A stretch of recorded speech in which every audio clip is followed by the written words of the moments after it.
اور اس وقت اس دنیا کے اندر جرائم بے پناہ بڑھتے جا رہے ہیں، گناہ بے پناہ بڑھتے جا رہے ہیں۔ ہر دن نت نئے انداز سے گناہوں کو نیا نیا روپ دے کر ہمارے درمیان لایا جا رہا ہے، اور گناہ ہر دن ہمارے درمیان ایک نئے چیلنج کی حیثیت سے ظاہر ہو رہے ہیں۔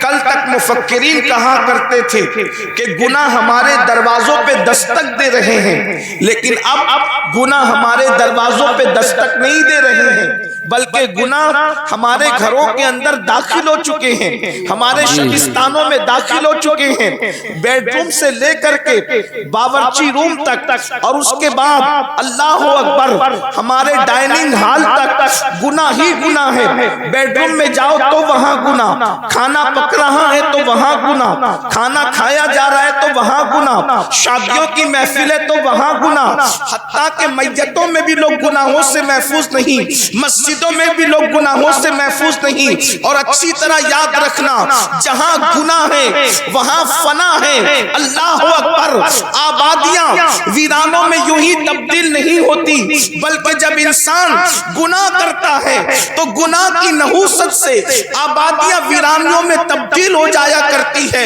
اللہ اکبر، مہلک بیماریاں، تباہ کرنے والی بیماریاں، موذی بیماریاں یوں ہی نہیں آتی، بلکہ اللہ اکبر یہ گناہوں کی نحوست کی وجہ سے آتی ہے، تباہی گناہوں کی وجہ سے، بربادی گناہوں کی وجہ سے، آبادیوں کا ویران ہونا گناہوں کی وجہ سے، غم گناہوں کی وجہ سے، بے چینی گناہوں کی وجہ سے، بے قراری گناہوں کی وجہ سے۔ گناہ انسان کو تباہ کرتے ہیں، گناہ انسان کو برباد کرتے ہیں، گناہ انسان کا چین چھینتے ہیں، گناہ انسان کا سکون چھینتے ہیں۔ اللہ اکبر، گناہوں کی وجہ سے انسان تنگ دستی کا شکار ہوتا ہے، مگر آئیے گناہ سے انسان کو کیسے بچایا جائے، گناہ سے بچانے کا نسخہ کیا ہے؟ ایک بات آپ کے سامنے عرض کریں، میری قوم کے جوانوں، ہر انسان گناہ سے بچنا چاہتا ہے، لیکن گناہ سے بچانے کا طریقہ کیا ہے؟ ایک خوبصورت طریقہ ہے۔ اللہ اکبر، جب دل گناہ کرنا چاہتا ہے تو انسان گناہ کرتا ہے۔ اللہ اکبر، جب دل میں گناہ کا خیال آتا ہے تب انسان گناہ کرتا ہے، اور دل میں گناہ کا خیال آتا کب ہے؟ اللہ اکبر، جب دل میں اللہ عشق مصطفیٰ نہ ہو، محبت رسول نہ ہو، تو دل کے اندر گناہ کے خیالات جنم لیتے ہیں۔ اس لیے کہ میرے آقا علیہ الصلوۃ والتسلیم کے پیارے دیوانوں، جب دل میں خود محبوب جلوہ گر ہو تو دل میں گناہ کا خیال کیسے پیدا ہوگا؟ جب دل میں آمنہ کے لال کی جلوہ گری ہو تو پھر دل میں گناہ کا خیال کیسے پیدا ہوگا؟ اس کو یوں سمجھ لو، جب تک میرے آقا مکے میں تھے اور مدینہ منورہ نہ گئے تھے تو اس وقت مدینے کی زمین مدینہ نہیں کہلاتی تھی بلکہ یثرب کہلاتی تھی۔ اس کو لوگ بناؤں کا گھر کہتے تھے، بیماریوں کا گھر کہتے تھے، مصیبتوں کا گھر کہتے تھے، لیکن یہ شان مصطفیٰ جان رحمت ہے، یہ عظمت مصطفیٰ ہے۔ حضور نے یثرب میں قدم کیا رکھا؟ صرف یہ قدموں کی برکت ہے کہ اب وہ شہر بلا، شہر شفا ہوتا نظر آتا ہے۔ اللہ اکبر، اب اس کو کوئی یثرب نہیں کہتا، ساری دنیا اس کو مدینہ کہتی ہے، اور لوگ کہتے ہیں نہ ہو آرام جس بیمار کو سارے زمانے سے، نہ ہو آرام جس بیمار کو سارے زمانے سے اٹھا کے لے کے آئے خاک ان کے آستانے سے۔ اس در کی حضوری ہی اس جان کی دوا پھیلی ہے، زہر معاصی کا طیبہ ہی شفا خانہ۔ اللہ اکبر، اب بتاؤ وہ شہر دوا نہیں بنا، حضور کے قدم رکھنے سے وہ شہر دوا نہیں بنا، شہر شفا بنا۔ بے شک۔ کیوں؟ اس لیے کہ دوا کبھی فائدہ بھی کرتی ہے، کبھی نقصان۔ واہ واہ واہ واہ، دوا کبھی فائدہ بھی کرتی ہے، کبھی نقصان بھی کرتی ہے۔ اسی لیے تو آپ کہتے ہیں کہ دوا کا ری ایکشن ہو گیا، تو دواؤں کا ری ایکشن ہوتا ہے، شفا کبھی ری ایکشن نہیں کرتی، شفا تو ہمیشہ ایکشن ہی کرتی ہے۔ تو اللہ کے نبی کے قدموں کی برکت سے وہ شہر دوا نہیں بلکہ شہر شفا بن گیا۔ دوا کے اندر شفا ملے گی یا نہیں،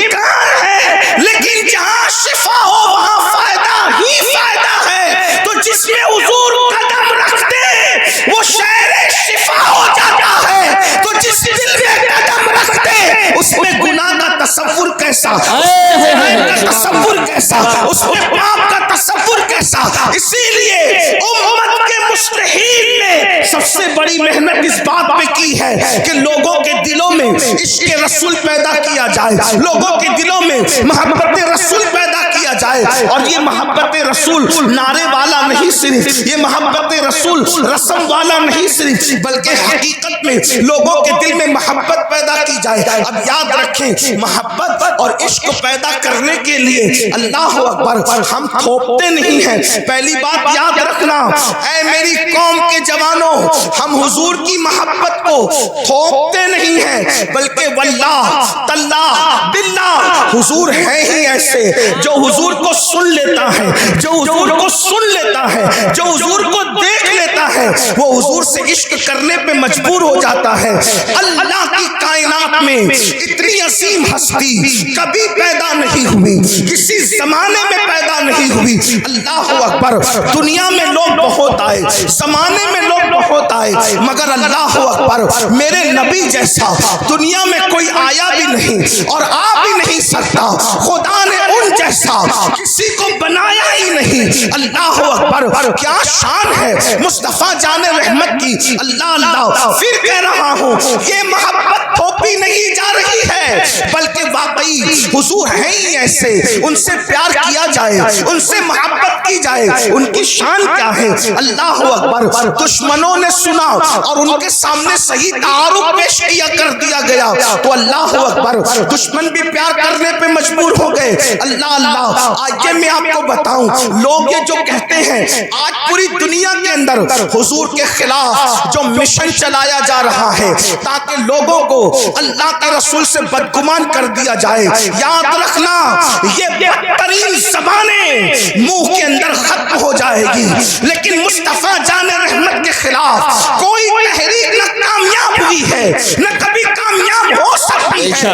مسلمانوں, ہماری ذمہ داری ہے اپنے نبی کا صحیح تعارف کراؤ اور لوگوں کو بتاؤ, لاؤ ایسا قائد جو جان کے دشمنوں کو معاف کرتا ہو, لاؤ ایسا قائد جو دشمن کے لیے اللہ اکبر اپنی چادر بچھاتا ہو, لاؤ ایسا قائد جو گالیاں سن کر کے دعائیں دیتا ہو, لاؤ ایسا قائد جو جانوروں سے بھی پیار کا تصور عطا کرتا ہو, لاؤ ایسا قائد اللہ اکبر جو اتنا بڑا ہے, اتنا بڑا ہے, اتنا بڑا ہے کہ خدا اس کی رضا چاہتا ہو اور وہ پاگلوں کا بھی خیال کرتا ہو, وہ چوٹیوں کا بھی خیال کرتا ہو, وہ مینڈکوں کا بھی خیال کرتا ہو. بڑی معذرت کے ساتھ ہم نے سب کا تعارف کرایا, اپنے نبی کا صحیح تعارف نہ کرا سکے. کیوں؟ اس لیے کہ برا مت ماننا, سب کو اپنے باپ داداؤں کی پڑی ہے. نبی کا سچا تعارف کون کرا رہا ہے مجھے بتائیں. جس دن حضور کا سچا تعارف کرانے میں ہم کامیاب ہو گئے, دنیا اسلام کے دامن میں پناہ لینے پہ مجبور ہو جائے گی. اور اگر کسی کے مقدر میں ایمان نہیں ہے, کم از کم اس کے دل سے نفرت کا خاتمہ تو ضرور ہوگا. لیکن ہم نے سیرت النبی کہاں پیش کی, ہمیں خود سیرت نہیں پتا ہے. آئیے آپ کے سامنے سیرت النبی کی کچھ باتیں پیش کروں تاکہ آپ کو پتا چلے ہمارے نبی کی عظمت کیا ہے, ہمارے نبی کی شان کیا ہے. اور جو لوگ سیرت کے جلسے کرتے ہیں وہ اتنے خشکے ہیں, وہ لوگ اتنا چھوٹا دل رکھتے ہیں کہ وہ بڑے بھائی سے زیادہ نبی کو مرتبہ دینے کے لیے تیار ہی نہیں. وہ رسول اللہ کو اپنے جیسا انسانی سمجھ بیٹھے اور وہ اس کے دائرے سے باہر ہی نہیں نکلنا چاہتے. تو ان کے حوالے ہم نے سیرت کے جلسے کر دیے. سیرت النبی کا عنوان ہے لیکن وہ سیرت الانسان بیان کرتے ہیں. سیرت النبی بیان کرنے کا حق صرف اہل سنت کو ہے.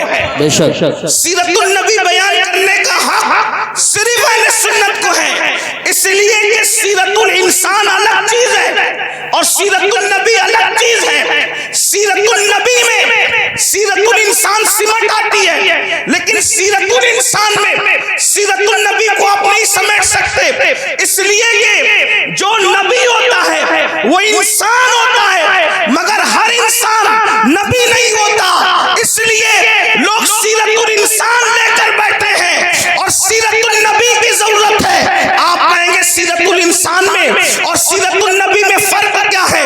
آپ توجہ فرمائیں. لوگ کہتے ہیں کیا؟ یہ کہتے ہیں آج یہ کہ وہ تو اتنے ہماری طرح انسان تھے، وہ تو اتنے ہماری طرح انسان تھے کہ حلیمہ کی بکریاں بھی چلاتے تھے اور وہ بکریوں کا دودھ بھی دوتے تھے. اس طرح کہہ کر کے انسان کے دل میں کیا عظمت بیٹھ سکتی ہے؟ لیکن ہم کہتے ہیں اگر بکری کا دودھ دونے کا ذکر کرنا ہی لوگوں کا شوق ہے تو پھر ہم سے بھی دودھ دونا سن لو. اللہ اکبر.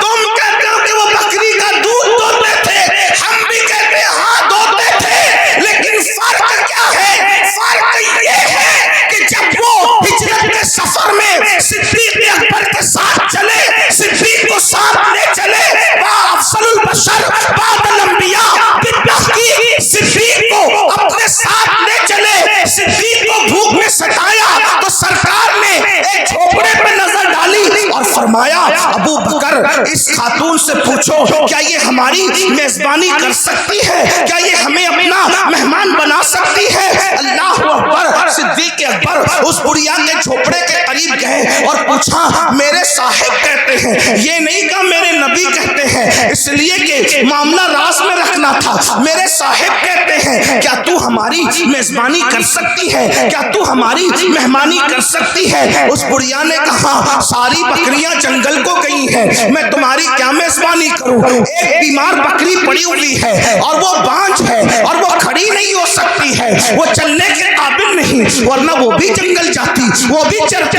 اللہ اکبر. آقا نے فرمایا اس سے کہو کہ یہی بکری ہمیں دے دے، ہم اس سے دودھ نکال سکتے ہیں. صدیق اکبر نے کہا میرے صاحب کہتے ہیں یہ بکری ہمیں دے دے، ہم اس سے دودھ نکال سکتے ہیں. اس نے حیرت سے چہرے دیکھے اور کہا کیا تمہیں اس بات کا پتہ نہیں کہ بانجھ بکریاں دودھ نہیں دیتی؟ اگر بانجھ بکریاں صحت مند بھی ہو تو دودھ نہیں دیتی. دودھ دینے کے لیے بکری اولاد والی چاہیے اور پھر یہ تو بیمار ہے، یہ کیسے دودھ دے سکتی ہے؟ پھر اصرار ہوا. میرے صاحب کہتے ہیں مگر ہمیں بکری دے دو، ہم دودھ نکال لیں گے. اس نے چہرہ دیکھا تو بڑھیا کی بڑھیا دیہات میں رہتی تھی. اس کے دل نے کہا یہ کوئی جھوٹے کا چہرہ نہیں ہے، یہ کسی سچے کا چہرہ ہے. صدیق اکبر سے کہا اٹھا لو بکری. آپ نے بکری کو اٹھایا، آقا نے بسم اللہ پڑھ کے ہاتھ پھیرا، وہ بیٹھی ہوئی پڑی ہوئی بکری اٹھ کر کے کھڑی ہو گئی. صرف ہاتھ پھیرنے کی وجہ سے اٹھ کر کے کھڑی ہو گئی. پانی کا کٹورا لیا، تھن پہ ملا پانی تو سینے میں دودھ آ گیا. فرمایا برتن لاؤ. اس کے بعد دودھ نچوڑا تو دودھ جاری ہو گیا. دوسرا برتن لاؤ، دوسرا بھی بھرا. تیسرا برتن لاؤ، تیسرا بھی بھرا. چوتھا برتن لاؤ، چوتھا بھی بھرا. اللہ اکبر. معبد حیرت سے دیکھنے لگ گئی. بانجھ بکری کو دودھ آ رہا ہے اور اتنا آ رہا ہے کہ برتن کے برتن بھرے جا رہے ہیں. آخرکار برتن لائے گئے، بھر دیے گئے، لائے گئے، بھر دیے گئے. معبد نے کہا اب میرے گھر میں برتن نہیں ہے. نعرے تکبیر، نعرے رسالت، نعرے غوثیت، مشرق اعلیٰ حضرت، فیضان اعلیٰ حضرت حضرت علامہ سید امین القادری صاحب قبلہ، عظمت مصطفیٰ کانفرنس، جشن دستار بندی. سبحان اللہ. برتن بھر جو پینا تھا پی لیا، جو پینا تھا پی لیا اور اس کے بعد گھر کے برتن بھر کر کے چھوڑ کر چلے گئے. کیا ہوا؟ اس کے بعد معبد کا شوہر آیا اور آنے کے بعد کہا گھر میں دودھ کیسا، اتنا سارا گھر میں دودھ کیسا؟ تو اس وقت اس خاتون نے کہا کہ مجھے نام تو نہیں پتا، لیکن ایک جوان اور اس کے ساتھ ایک شخص، دو لوگ آئے تھے اور وہ جو جوان تھا اس کو میں نے پوچھا نہیں کہ اس کا نام کیا ہے. اس کا خادم تھا، اس کا نام بھی مجھے نہیں پتا، البتہ اس کا چہرہ دیکھا. اس نے جو برتن بھر دیے تو میں نے اس کا نام خود رکھ لیا. معبد کہتی ہے اس کا نام میں نے نہیں پوچھا، اس کا نام میں نے خود رکھ لیا۔ کہا کیا نام رکھ لیا؟ کہا میں نے اس کا نام رکھا برکت والا، اس لیے کہ وہ جدھر جاتا ہے برکت ہو جاتا ہے۔ دیکھو وہ مسلمان نہیں ہوئی لیکن حضور کو دیکھ لیا تو حضور کو کس نام سے پکار رہی ہے؟ برکت والا، وہ برکت والا۔ اچھا تو دیکھے گی تو پہچان لے گی۔ اس نے سارا واقعہ بتایا۔ وہ ہاتھ پھیرتا ہے بکری کھڑی ہو جاتی ہے، وہ ہاتھ پھیرتا ہے بانجھ بکری کے تھن میں دودھ جاری ہو جاتا ہے، وہ ہاتھ لگاتا ہے تو پھر بکری کے تھن سے دودھ نکلتا ہے، اور ہمارے گھر کے سارے برتن ایک بانجھ بکری کے تھن سے بھر دیے جاتے ہیں۔ وہ برکت والا۔ تو اس کے شوہر نے کہا وہ تھا کیسا؟ سبحان اللہ، توجہ، وہ تھا کیسا؟ ایک مرتبہ دیکھا ام معبد نے اس برکت والے کو اور پوچھا وہ تھا کیسا؟ ہائے ہائے، اب اگر وہ تھا کیسا عظمت مصطفیٰ کانفرنس سننے آئے ہو تو سنیو زندہ دلی کے ساتھ، ذرا اپنے نبی کا حلیہ سن لو۔ وہ تھا کیسا؟ تو کہا اس کو دور سے دیکھو تو بھی خوبصورت نظر آتا تھا اور قریب سے دیکھو تو بھی خوبصورت نظر آتا تھا۔ اللہ اکبر، توجہ فرمائیں، میں ہر دو جملے پہ نہیں کہوں گا کہ بولو سبحان اللہ، اس لیے کہ میں تو آپ کے ایمان پہ چھوڑتا ہوں کہ اپنے نبی کا ذکر سن کر بھی کوئی کہہ سکتا ہے یا چپ رہ سکتا ہے؟ ارے جس کے نام پہ کنکریاں بھی بول پڑتی ہے، اگر اس کے نام پہ سنی نہ بولے تو پھر کون بولے گا؟ عاشقان رسول نہ بولیں گے تو کون بولے گا؟ ایک غیر مسلم خاتون سے پوچھا اس کے شوہر نے، جس کا نام تو نے برکت والا رکھا ہے وہ دکھتا کیسا تھا، وہ تھا کیسا؟ تو اس نے کہا دور سے دیکھو۔ کیا ذہین عورت تھی ام معبد، آج تک اس کا نام تاریخ میں موجود ہے۔ حلیہ رسول جس نے بھی بیان کیا ام معبد کا حوالہ ضرور دیا۔ اس نے جب کہا کہ دور سے دیکھو تو بھی خوبصورت دکھتا تھا اور قریب سے دیکھو تو بھی خوبصورت دکھتا تھا، اس کا یہ جملہ بڑا قیمتی ہے۔ وہ صحابیہ ہو گئی بعد میں، آپ جانتے ہیں بہت سارے لوگ دور سے خوبصورت دکھتے ہیں، قریب سے خوبصورت وہ نہیں دکھتے۔ آپ جانتے ہیں آپ بہت سے لوگوں کو اسٹیج پہ دیکھو تو بولو کہ کیا اچھے ہیں حضرت، اور اسٹیشن پہ دیکھو تو تھوڑا سا آپ کو کراہت آ سکتی ہے، اس لیے کہ جو دور سے خوبصورت دکھتا ہے وہ قریب سے بھی دکھے ضروری نہیں ہوتا۔ چاند دور سے خوبصورت دکھتا ہے، جو گئے آ کر کہتے ہیں وہاں تو کھڈے پایا، وہاں تو کالی مٹی پایا۔ اللہ اکبر، آج چاند لوگوں کی شاعری کا عنوان بنا ہے، مگر دور سے حسین ہے، قریب جانے والے اس کو حسین نہیں کہتے۔ اللہ اکبر، کچھ خاص لوگ ہوتے ہیں جو دور سے بھی خوبصورت دکھتے ہیں اور قریب سے بھی خوبصورت دکھتے ہیں۔ وہ دیہاتی عورت تھی، اس نے کہا جس کو میں برکت والا کہہ رہی ہوں وہ اتنا خوبصورت تھا کہ دور سے بھی حسین تھا اور قریب سے بھی حسین۔ سبحان اللہ، نعرہ تکبیر، میرے امام، اللہ، میرے امام یا رسول، میرے امام اب اس حسن کو کس طرح بیان کرتے ہیں؟ کہتے ہیں سرتاب قدم ہے تنے سلطان زمن پھول، سرتاب قدم ہے تنے سلطان زمن پھول، لب پھول، دہن پھول، زخن پھول، بدن پھول، واللہ جو مل جائے میرے گل کا پسینہ مانگے نہ کبھی عطر نہ پھر جائے دلہن پھول، دندان و لبو زلف و رخ شاہ کے فدائی ہے دریاتن لال یمن مشک ختن پھول، دل اپنا بھی شیدائی ہے اس ناخن پاکا اتنا بھی مہ نو پہ نائے چرک خوہن پھول، اور کیا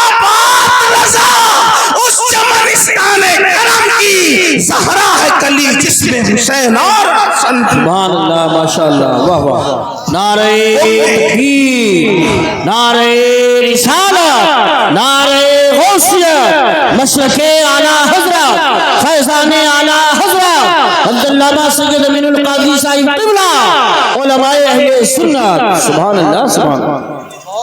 اس ام معبد نے کہا وہ دور سے بھی خوبصورت تھا اور قریب سے بھی خوبصورت، ہائے ہائے. پھر اس نے کہا اللہ اکبر. اس کے رخسار بڑے چمکدار تھے. رخسار کہتے ہیں گالوں کو. اس کے رخسار بڑے چمکدار تھے. اس کی رنگت بڑی چمکیلی تھی. اس کے ہونٹوں میں نزاکت تھی. اللہ اکبر. اس کا جسم جو ہے وہ قد رانا، نہ لمبا تھا نہ چھوٹا تھا.